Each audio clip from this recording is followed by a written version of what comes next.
Альчлаар 162 сая $1 арилжааны зээлийн тухай Монгол Улсын хөгжлийн банк болон бүгд найрамдах хятад ард улсын хөгжлийн банк хоорондын хэлэлцэж гараа үүсгэж дурсан юм а. 8 жилийн хугацаанд 6% зээл юм. За эхний жилүүдэд зээлийн төлөлтөд хүүхд тооцохгүй байх хөнгөлтүүдийг үзүүлнэ гэж их сурвалжууд мэдээж байна.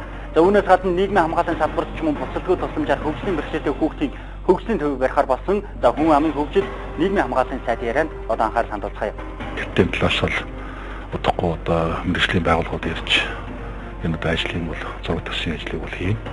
Газрын асуудал бол бусад дэдгчийн асуудлыг Монголын талаас бол шийдэхэр бүх асуудлыг бол шийдсэн байгаа.